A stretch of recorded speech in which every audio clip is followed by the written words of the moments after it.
Good morning on this Sunday, June 21st, and welcome to the Georgia Gang. Fulton County District Attorney Paul Howard decides to prosecute the police officers involved in the shooting death of Rayshard Brooks. The Lieutenant Governor introduces another version of a hate crime bill, and Democrat Jon Ossoff challenges Republican Senator David Perdue to 5 televised debates. Theron, Phil, Janelle, and Kathy are all here joining us from their homes. The debate and discussion begin right now. From the Fox 5 studios, the Georgia Gang starts now. The shooting death of Rayshard Brooks has led to the resignation of Police Chief Erica Shields, the prosecution of the 2 officers involved, and the continuation of protests on the streets of Atlanta. We have decided to issue warrants against the 2 officers involved in the shooting death of Rayshard Brooks. Garrett Rolfe is charged with 11 counts, including felony murder. Officer Devin Brosnan is charged with aggravated assault and violation of his oath of office. Police union reps say morale in the department is at an all-time low, and many officers were calling out and walking off their shifts. It's the worst day in law enforcement in the city of Atlanta that's ever been. The Atlanta Police Department said the reports that multiple police officers from every zone had walked off the job were false, but did acknowledge they had higher than usual numbers of call-outs. Phil, I want to start with you because there's a lot to digest here. Let's first talk about the news conference that Howard called where he announced the charges. Brooks's family members said the charges are justified. What are your thoughts? Well, I think DA Howard has totally abused his office. It's very unethical. From a political point of view, he's using the Atlanta police as a whipping boy to try to stir up votes for an August 9th runoff that he hopefully loses. He ran behind in the June 9th balloting. Fani Willis in the Democratic primary outpolled him, and so he's desperate to hang on to his job. There are 8 officers now that have been criminally charged by Howard, and I'd have to emphasize Mayor Keisha Lance Bottoms is complicit because these officers were not afforded due process. Let me just repeat that. No due process. You know, everybody under the U.S. Constitution is supposed to be getting due process. This is outrageous on many levels, and so I would hope that police morale, as you've reported, is really bad. I would hope that this will not stand, and I think Howard ought to be brought up on a bar complaint because it's a total abuse of his office. In the video, you see that Rayshard Brooks did get a hold of the officer's taser. It appeared to turn back and point the taser at the officer, and that's when the fatal shots were fired. Theron, 2 weeks ago, when District Attorney Howard announced charges against the officers who arrested 2 college students during this protest, he said, and I'm quoting, "A taser is considered a deadly weapon under Georgia law." So I wanted the reporters really to press Howard on that, but no one did. If Brooks was pointing what is considered a deadly weapon at Officer Rolfe, then how does this warrant a felony murder charge? Well, first of all, Lori, I definitely want to offer my condolences to Rayshard Brooks, his wife, his children, and all of his family. I think we got to start there. This is now another week, Lori, that I'm coming on the show and I'm talking about another unarmed black man. Started off unarmed, and he did have possession of a taser that's being murdered, unfortunately, by a police officer, particularly a white police officer. I think the thing that's so disheartening about this is that all the facts are going to continue to come out. There's different perspectives from law enforcement, from citizens about what the officer should have did and what Rayshard could have done. But I think at the end of the day, I would hope that everyone would agree that we could have definitely done different things to de-escalate the situation and not get to the point where we lost another life, a father who on this day was hoping to be with his children. And so I do think that, you know, DA Howard is definitely got to continue to communicate with the public about why he's charging these officers with the charges that he's bringing up. I think the other thing I want to say is that Mayor Bottoms, Phil, has sort of shared some of the public's response in this and saying, hey, you know, there are other cases that the DA has on his desk. She has publicly said that this one was definitely something that the DA felt that he needed to move fast on. But she also said that he's a duly elected official in Fulton County, just like she's an elected official in the city of Atlanta. And so I think going forward, the police department, the new interim chief, Rodney Bryant, the mayor, the DA, everyone, all the police officers, we got to really figure out how do we move forward to deal with the culture and sort of the fabric of the police department moving forward, because I think that's what the public wants us to do. Kathy, Phil made some mention of this because some say that this is all about politics and point to the fact that Howard is in a runoff in August against Fonnie Willis, and he's charging all of these officers to win votes. Are those accusations fair? Well, I don't know if they're fair or not, but they're there, right? It's up for people to speculate. And one thing we haven't talked about is the role of the GBI in investigating things like this. And you know, right now it's a particularly difficult time for all of us, and we have to be very, very careful to make sure that when charges are brought, they're actually charges that can stick. I was concerned when I heard the press conference from Paul Howard that he might have a hard time actually making those particular charges stick in this particular instance, partly because of the taser issue and some other things. And the fact that he is in a challenging relationship with the GBI and not relying on them to take this investigation, and then bring back the results, I think is really problematic. And we have to be extremely careful, especially right now where our hearts are broken. I know, I feel very strongly that something different could have happened in this particular situation, but I also feel very strongly that we have to be fair, and we have to make sure that if we're going to bring charges, they're the right charges so that justice is served and people on both sides aren't disappointed in the outcome. Janelle, supporters of Howard say, how does a man sleeping in a car end up dead, allegedly at the hands of police, especially after a long period of time where things were calm? Yeah, you know what? So here's my take on it. I find it interesting that we're not talking about the fact that D.A. Howard said that they flipped Officer Brosman, which was not true. Of course, we mentioned that he said that tasers were considered a deadly weapon in a previous situation, but now he's saying that it's not. We're not talking about the fact that the officers did administer CPR until the EMS got there. There's so many things that's being missed. And the issue that I have with all of this is that when it comes to the court of public opinion, it's only one side that we get to talk about. I had so many people call me and ask me what my take on this, but all the information they provided to me was just so one-sided. And I think that as we sit here, we are also participating in a public trial because of social media, because of all of the options, opportunities that we have to discuss these type of issues. And I don't think it's fair. I think that we are not handling it the most appropriate way. I think this is very tragic. I think it is so unfortunate that someone lost their life in a matter of seconds, or in this case, a matter of 40 minutes,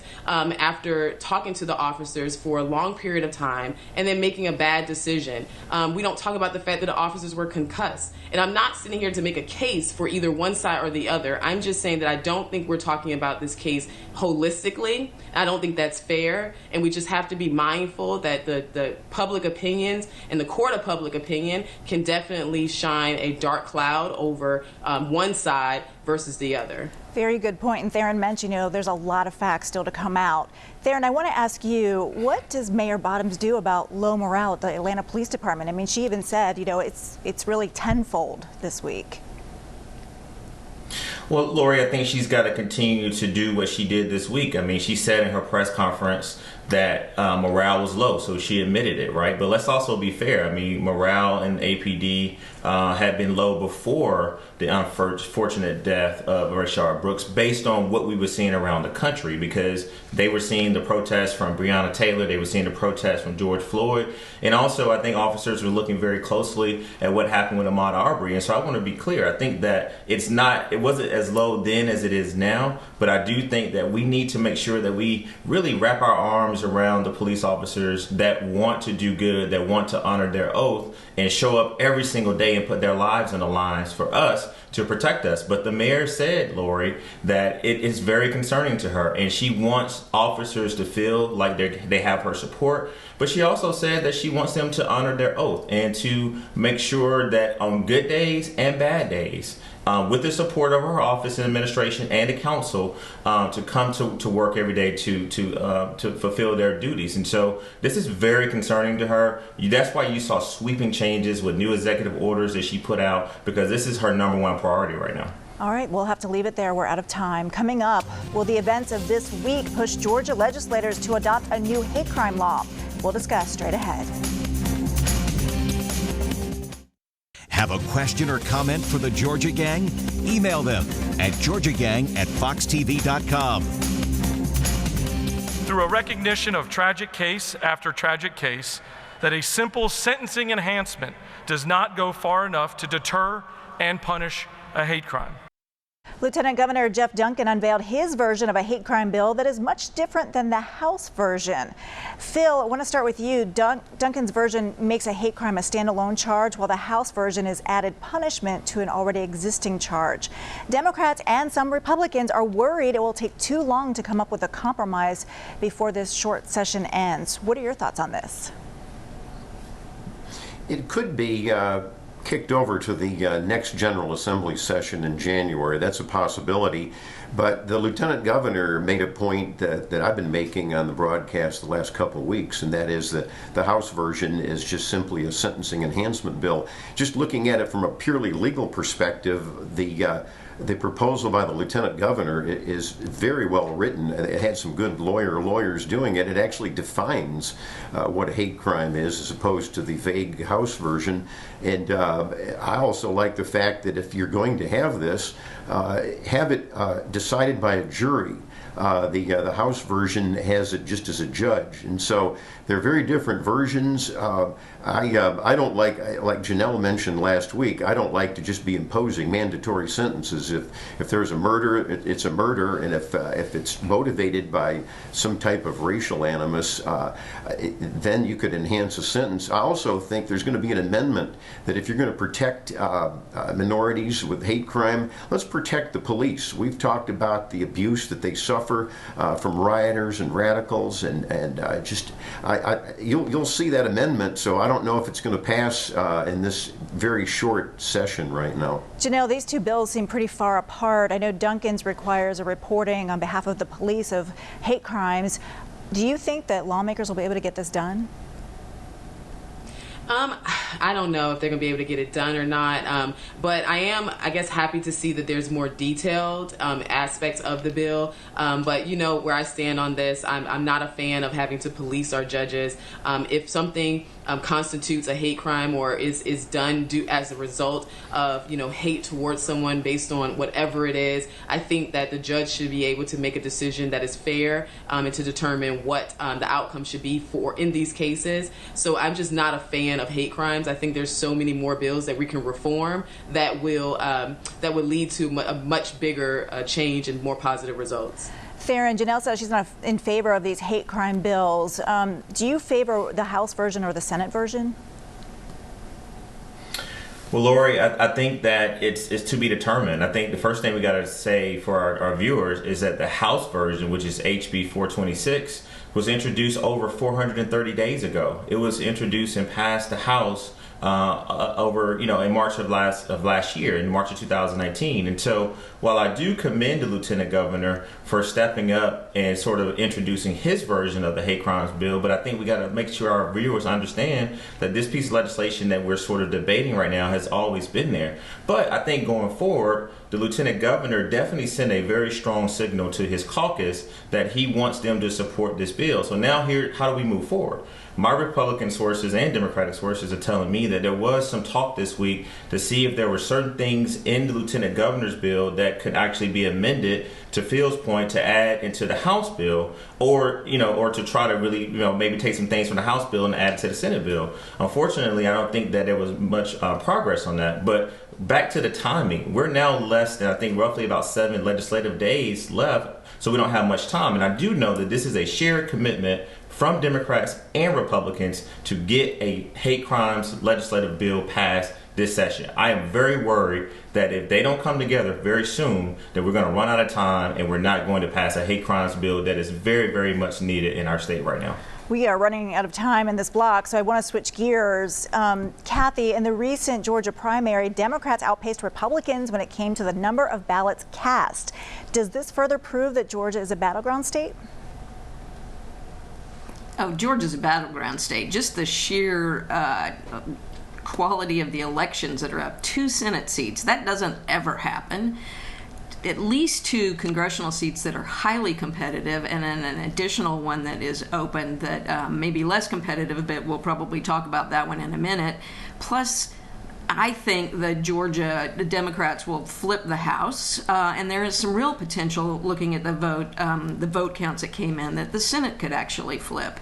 In addition, how Georgia goes in the presidential could totally decide the presidential election. So when we get to talking about voting, we're going to understand why people are so concerned about the meltdown we had in the primary. But the good news for Democrats in the primary, where we typically underperform, we overperformed, and we came out on top in terms of turnout, despite the voter suppression, the lines, the difficulties people had in voting. Phil, should Republicans be worried?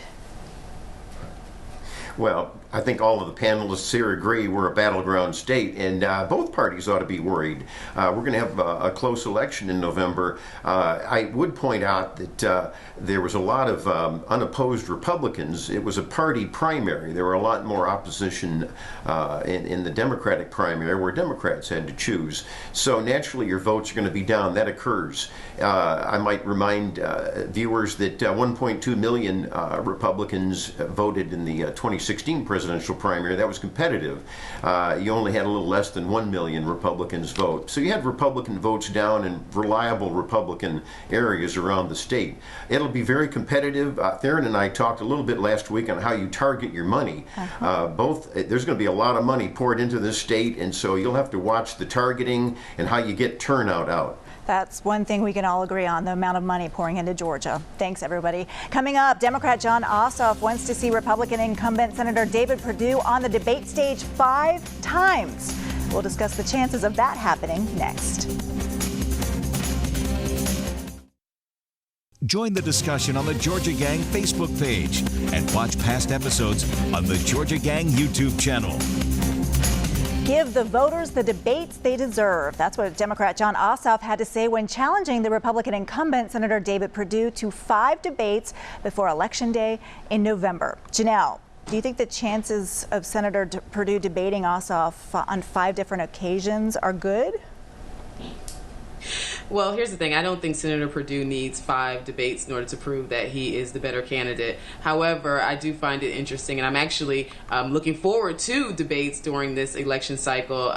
But I also think that, the debate is going to be quite interesting if we do have one. I know Senator Perdue has 10 times more political experience as well as no losses on his record. So I'm pretty sure that it will be quite interesting. And I hope if we do get this debate, I hope we also get a Biden-Trump debate as well. Kathy, this will definitely be one of the races, the U.S. Senate races to watch. What's your take on this? Oh, this is just, we're going to have so many debates. We've got this race, we've got the other Senate race. I hope we have a debate between Carolyn Bourdeaux and Rich McCormick. I think that one would be very informative for voters. There's going to be a lot of airtime given to discussion of the issues, and I don't know if 5's the right number or what, but voters do need to have the opportunity to hear in some depth the issues that are important to them, because there is a lot of difference between how people feel about these things. We should also mention the Senate Ethics Committee dismissed all complaints against Senator Kelly Loeffler regarding stock trades during the start of the pandemic. And in a statement, she said, facts still matter. But I want to move on now to the 14th Congressional District, where Congressman Jody Hice has rescinded his endorsement of Marjorie Taylor Greene after a Politico article reported she made anti-Muslim and anti-Semitic comments, and said she would also feel proud if she were black and saw a Confederate statue because it symbolizes progress made since the Civil War.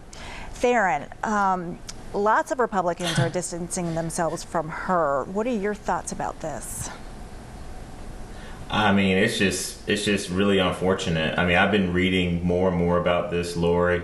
I think Congressman Hice knew that he had to sort of get out as quickly as he possibly could to take back his endorsement. But unfortunately, not all, but we do have some people in our state that feel this way and that think this way. And unfortunately for the Republican Party, this candidate just happens to be the person in their party. And so I think you're going to see more Republicans come out and sort of distance themselves and sort of push back on some of these claims that she's recently made. Phil, weigh in on this, because there was no apology from Greene. In fact, she said, this was the liberal media. Well, certainly the article in Politico was slanted to the left, but I would say this, it's all about messaging. I don't care what party or what candidate you are, and if you're trying to throw red meat out to your base to try to energize them, whether it's the left or the right, you've got to be very careful in your messaging, and I think that that's where she could obviously say, and other politicians have done this, just say, let me clarify my remarks. They've been misinterpreted, and she almost won the primary outright, Marjorie Greene, against Dr. Cowan, and so it's a runoff in August, as I've mentioned before, and so I think if she can clarify her remarks and try to repair the damage, that is, you don't want to have people unendorsing you. That's certainly not good in a campaign. So this will be an interesting race. That's a lot of clarification that she needs to do then. I also want to mention, in case you forgot, I mean, there is still a pandemic going on and cases are on the rise here in Georgia, but so are testing sites. As Governor Kemp opens up more of Georgia, he says he's keeping his eye on the hospitalizations and the death rates, which are not rising at the same rates. So Kathy, did we open too soon? Well, I don't know. We opened, so we are where we are. I think what's still really, really important is for the governor and other political leaders to get very clear about the need for masks. Everyone should wear a mask. People should stay as close to home and to people that they are sure are taking good care of themselves as possible, because we're not out of the woods yet. We have got lots and lots of things going on, and to have hospitals get overwhelmed and more people die than are necessary. That doesn't even seem like the right way to say it. It just seems foolhardily, and I'm not hearing those messages, and that's really concerning to me. Theron, just weigh in very quickly, on the pandemic and what's happening in Georgia. Yeah, I totally agree with Kathy. Unlike the President of the United States of America, Donald Trump, Governor Brian Kemp does wear a mask. And so I think that he has a unique opportunity here to tell the people of Georgia to do exactly what Kathy just said, is that continue to wear your mask, but also, make sure that coupled with his phased approach to reopen, that we do have to understand that the numbers are rising on the people who are basically testing positive for coronavirus. And so I think this is an opportunity for him, but we got to pay very, very close attention to these numbers, because there are states like Florida right next door that we're seeing a whole different scenario involving there. That's true, and we'll be watching the numbers. Thanks, everyone. Coming up, winners and losers. Stay tuned. Time now for the week's winners and losers. Well, first off, happy Father's Day to all the dads out there, including my dad, my father-in-law, and my husband. Also to you, Phil, and soon to be a dad, Theron. So Theron, we'll start with you. Thank you so much, Lori. All right, my first winners are going to be all the state legislators, the lobbyists, the people who work at the state capitol. Thank you so much for wearing your mask this week. As you know, the session reconvenes, so we'll make them a winner. And also, Lori, DeKalb County is a winner. You may have read or saw that this morning on Juneteenth, on Friday as we tape, that the DeKalb County residents, all the different organizations, the county commission, the city of Decatur came together to remove a Confederate monument there. And so I think that you're going to see Michael Thurman make a bold case about how DeKalb County needs to write a new history, a new vision for the county. And then lastly, definitely want to make my winner all the Atlanta Police Department officers who show up every single day to put their lives on the lines for us. So I want to thank you publicly, and also thank you to the peaceful protesters that continue to protest for justice and equality in this country and in our state. I think we can all agree with that. And Kathy. Okay, my loser is Secretary of State Brad Raffensperger. Gave a press conference the other day, still pointing fingers. What he could do right now is send absentee ballots, not requests, ballots to every registered voter in the state of Georgia and get on with it. The online portal is very exclusive. Lots of people in rural parts of our state, lots of people don't have access. Keep it moving. That's not going to work. And any more, Kathy, real quick? Can I keep going? I got a lot. Just one more. All right, let's see. Invest Atlanta. They just allocated $4 million for the stabilization of Gaines Hall on the Clark Atlanta campus. Long overdue. Glad they're doing it. Great. And Phil, we have about a minute left in the show, so we're going to go quickly now. Okay, well, I'm gonna make winners the good professional policemen out there, especially in Atlanta, that strive every day to protect the public. And my loser, obviously, Paul Howard, the DA, Mayor Bottoms. They've got to respect due process for police officers who are either in the right or the wrong. And John Ossoff, the loser, what a weasel. He won't say to the public if he's in favor of defunding the police or not. All right, Janelle, real quick, give me a winner. Okay, well, happy Father's Day to my husband, my father, as well as my father-in-law. And my winner is the congratulations to the class, the first class to graduate in Clayton County of the Firefighter EMS Apprenticeship Academy, as well as my winner is Clayton County Officer Manuel Santiago, for the way he handled a very, very difficult situation that came up in Clayton County, but he handled it with great professionalism. All right, y'all did great today. Thank you for honoring the time frame that we have. So thank you everybody so much for joining us. We will see you again next week. Bye-bye. The opinions expressed in this broadcast are those of the panelists appearing in this program.